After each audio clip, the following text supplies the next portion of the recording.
Bom dia, queridos amigos e amigas, sejam muito bem-vindos ao nosso Evangelho Diário. É com muito carinho que estamos aqui iniciando mais uma reflexão do Evangelho segundo o Espiritismo. Este momento que a gente se reúne com o coração aberto, com um pensamento elevado, em busca de um ensinamento, de uma palavra de esperança, de uma palavra de consolação para a nossa vida. Então sejam todos muito bem-vindos e que a paz de Jesus se faça presente aqui entre nós. Bom, meus queridos amigos e amigas, hoje nós vamos convidar a todos para a gente começar a nossa manhã de reflexões lá no capítulo 22 do Evangelho segundo o Espiritismo, porque os itens deste capítulo que vai inspirar a nossa reflexão desta sexta-feira é os itens 1 e 3 deste capítulo, que é a passagem indissolubilidade do casamento. Hoje nós iremos iniciar exatamente lançando um olhar sobre o primeiro item deste capítulo, o item 1, que é o momento que o Evangelho vem nos rememorar de uma situação que os fariseus estão ali questionando a Jesus. E isso era muito comum naquela época, porque os fariseus, eles perseguiam e frequentemente faziam questionários absurdos para o Cristo, no intuito de o fazer tropeçar nas palavras ou dizer algo equivocado, até mesmo com a intenção de muitas vezes distorcer a finalidade e a intenção das palavras do Cristo. Então lembremos que os fariseus, eles tinham esse hábito naquela época de trazer perguntas e questionamentos, por vezes absurdos, só para fazer o Cristo tropeçar. Só que Jesus, com toda a sua autoridade moral, Cristo, o nosso grande exemplo e guia de toda a nossa humanidade, extremamente iluminado, encarnação do Verbo Divino, Jesus tinha muita paciência para com esses momentos que os fariseus o questionavam. Jesus mantinha-se sempre pacífico e tranquilo e compartilhava ali ensinamentos, aproveitava daquele momento para compartilhar ensinamentos, para compartilhar respostas que de alguma forma semeariam no coração que estava ouvindo um ponto de reflexão, uma nova forma de enxergar e ver a situação. Então Jesus, com a sua autoridade moral, tinha esse poder de, com as suas palavras, às vezes por poucas palavras, já semear a reflexão de uma nova forma de enxergar as coisas. E isso é extremamente proveitoso para o nosso progresso. Então vejamos que em um desses momentos que os fariseus estavam ali criticando e até mesmo fazendo perguntas para o Cristo com outras intenções. Novamente, não eram perguntas, por vezes, com intenção de realmente ser esclarecido sobre aquele assunto, mas eram perguntas com intenção de fazer o Cristo tropeçar ou de usar algo que Jesus disse ali contra ele. Mas vejamos que em uma dessas situações, eles perguntando ali a Jesus sobre questões de união, até mesmo do casamento, Jesus vem e os responde: olha, que o homem, pois, não separa o que Deus juntou. Então Cristo, ele diz essa frase, ele traz esse ensinamento que o homem, pois, não separe o que Deus juntou, em resposta a um dos questionamentos que os fariseus estavam fazendo ali. Então Cristo, a partir do momento que ele vem e traz isto que o homem não separa o que Deus juntou, por muito tempo, a nossa sociedade compreendeu isso, por vezes, de uma forma um pouquinho equivocada. E hoje o nosso intuito aqui é explicar um pouco mais sobre o fundo moral desse ensinamento do Cristo.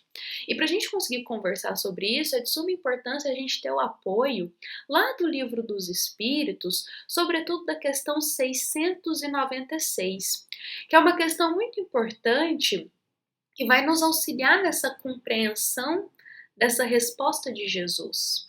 Então, lá no Livro dos Espíritos, na questão 696, os bons espíritos vão nos esclarecer o seguinte: olha, a união livre e fortuita dos sexos é um estado natural. O casamento é um dos primeiros atos de progresso das sociedades humanas, porque ele estabelece a solidariedade fraternal e se encontra entre todos os povos, ainda que em condições diversas. Ao ler essa resposta dos bons espíritos, nós somos esclarecidos que a união aqui na nossa matéria, ela tem um propósito mais elevado. E vejamos que eles afirmam para nós que o casamento, ou seja, a união entre os seres, é um dos primeiros progressos da nossa sociedade humana. Porque nós saímos daquela visão individualista, egoísta, do olhar só para si, e quando a gente caminha na união, ou seja, na união com o próximo, nós temos um olhar mais solidário, de cooperação, de amor e de caridade. Então a gente sai desse olhar só para nós, dos nossos interesses, e começamos a trabalhar o sentimento de amor, o sentimento de cooperação, de respeito ao próximo e de caridade.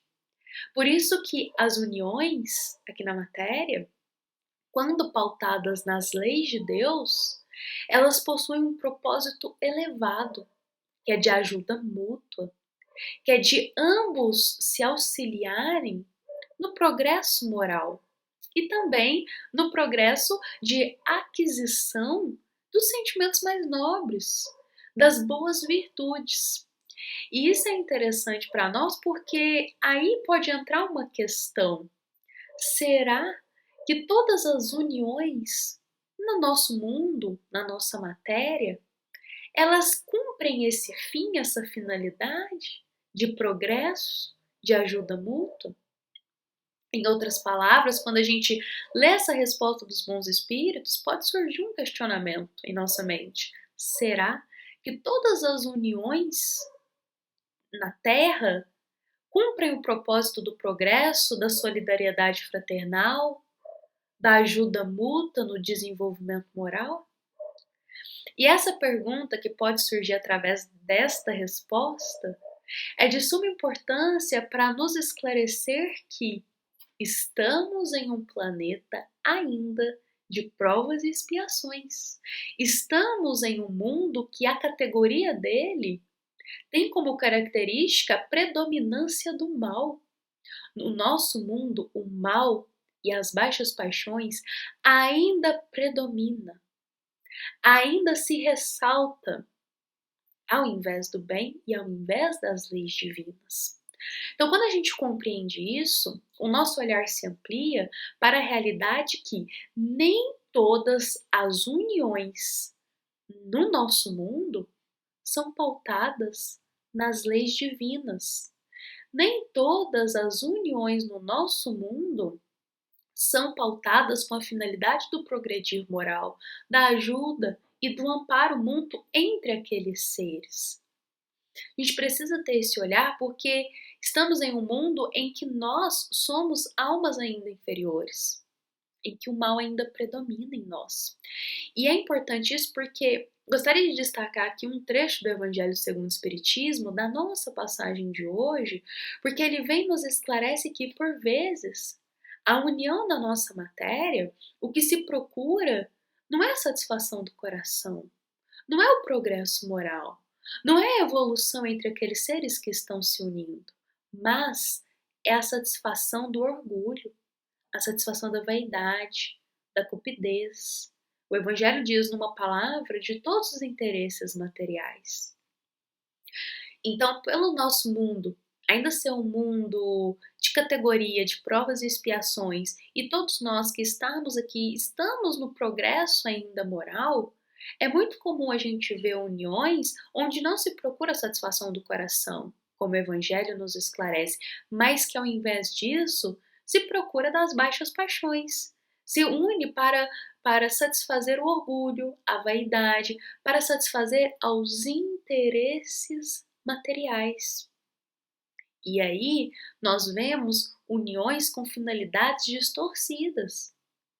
Porque a união, ela tem uma finalidade maior, ela tem um propósito mais edificante, que é o do progresso moral, e não o dos interesses materiais. É importante a gente distinguir isso até para compreender a resposta de Jesus aos fariseus. E antes disso, vale a pena a gente também destacar mais um trecho do nosso Evangelho segundo o Espiritismo, porque olha só o que nos diz: Deus quis que os seres estivessem unidos, não somente pelos laços da carne, mas pelos laços da alma. E esse trecho do Evangelho reforça para nós o que estamos compartilhando aqui hoje, na nossa reflexão, que Deus, que Ele mais almeja a união pela alma, pelos laços da alma, ou seja, com finalidades mais edificantes, com base nas leis de amor, com base no progresso moral, na cooperação, na aquisição dos sentimentos mais nobres, do respeito, da caridade. Porque se for uniões apenas pelos laços da carne, serão uniões pautadas na satisfação do orgulho, dos bens materiais, da vaidade e da cupidez. E a gente precisa entender que as leis humanas são muito diferentes das leis de Deus. Primeiro que as leis humanas, elas mudam com o tempo. Há séculos atrás havia leis aqui na Terra que hoje em dia elas já se alteraram ou nem mais existem. Então, conforme a Terra vai evoluindo, o nosso planeta vai evoluindo, as leis também vão se modificando e acompanhando o progresso da sociedade. Ou seja, as leis humanas, elas mudam e se transformam com o tempo, de acordo com o progresso da sociedade. Ao contrário das leis divinas, que são eternas e imutáveis. As leis de Deus são eternas e imutáveis. E é importante a gente esclarecer isso, é indispensável a gente esclarecer e entender isso, porque ao ler isso aqui no Evangelho, quando que Deus ele deseja a união pelas almas, ou seja, a união pautada na lei de amor, a gente tem que compreender que essa lei de amor é uma lei eterna e imutável, porque é a lei de Deus, não é lei humana que muda, variável. Então, isso nos dá uma base aqui para a gente compreender que quando Jesus diz: vós não separeis o que Deus uniu, nós devemos compreender não o móvel da matéria, que nós citamos aqui, não as leis da matéria que são mudáveis, mas compreender que o que Deus une é com base nas leis de amor. Deus não une com base nas leis humanas, mas Deus une com base na lei de amor. Uma união pautada na lei de amor. E quando essa união é pautada na lei de amor, não há como haver a desunião. Não há como haver a quebra do laço da solidariedade fraternal. Isso é muito interessante para a gente refletir, porque dessa forma a gente compreende um pouco mais a resposta de Jesus aos fariseus, que esta questão do homem não separar o que Deus uniu, não é com vistas e interpretações nas leis da matéria, nas uniões carnais da matéria, nas uniões nos baixos desejos, na falta de respeito, na falta de solidariedade da matéria, uniões pautadas no orgulho, na vaidade, nos bens materiais. Não é nessas condições que a gente tem que interpretar. Mas a gente tem que interpretar que o homem não separa o que Deus uniu na base da lei do amor, que é uma lei eterna, que é uma lei de interpretação. A lei de amor é uma lei de interpretação do alto. Então, o olhar ele é mais voltado ao alto e não voltado à matéria. Então, é extremamente a gente compreender isso, para entender o contexto e o fundo moral do que Jesus quis explicar. Porque tudo que a gente constrói pautado nas leis divinas é eterno. Assim como as nossas virtudes, se a gente pensar, conforme a gente vai caminhando, progredindo e adquirindo as nossas virtudes cristãs, as nossas virtudes com base nas leis de Deus, isso não se perde. São os tesouros do coração que a gente carrega para a eternidade no nosso espírito. Não tem como alguém retirar os tesouros das virtudes do nosso coração. É algo que nós conquistamos com base nas leis divinas. Então, da mesma forma, todas as uniões dos seres pautadas nas leis de amor terá o teu laço ligado numa fraternidade solidária que não irá se quebrar como as leis da matéria às vezes se desunem.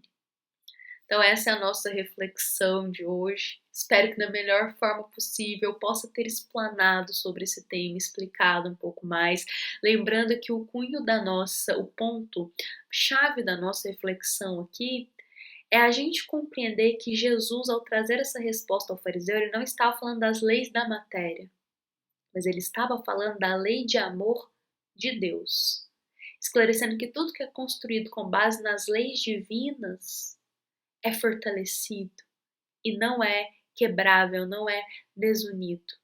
E é importante a gente compreender isso e buscar em todas as nossas relações, seja ela qual for, de amizade, nossas relações na nossa família, ou também as nossas relações com um companheiro, com uma companheira, da gente buscar sempre o fundo das leis de amor, buscar os sentimentos mais nobres, buscar a união entre almas, a cooperação, o respeito, buscar ali a caridade, buscar o progresso, né? Que essas uniões, seja de família, seja entre amigos, seja também uma união, como o Evangelho diz, de um casamento, que a gente possa buscar o fundo sempre das leis de amor, seja a união que for, porque dessa forma a gente consegue progredir, consegue evoluir, a gente consegue ter uniões que vão cooperar no auxílio e no amparo mútuo entre essas almas. Bom, meus queridos amigos e amigas, essa foi a nossa mensagem de hoje, dessa sexta-feira, para a gente encerrar a nossa semana. Lembramos que essa foi uma mensagem com muito carinho, feita pelo Centro Espírita Luiz Gonzaga de Luminárias, a todos os corações que nos ouvem e que nos acompanham. Convido a todos a leitura completa e na íntegra da nossa passagem. Lembrando que aqui a gente compartilha alguns pontos de vista, alguns pontos de reflexão, mas serão nas páginas do Evangelho segundo o Espiritismo que a gente vai encontrar mais ensinamento, que a gente vai encontrar mais luz ali de entendimento sobre os nossos temas compartilhados aqui. Então convidamos a todos a leitura na íntegra da nossa passagem também. Fiquem em paz, que a paz de Jesus se faça presente no nosso coração hoje e sempre, e que assim seja.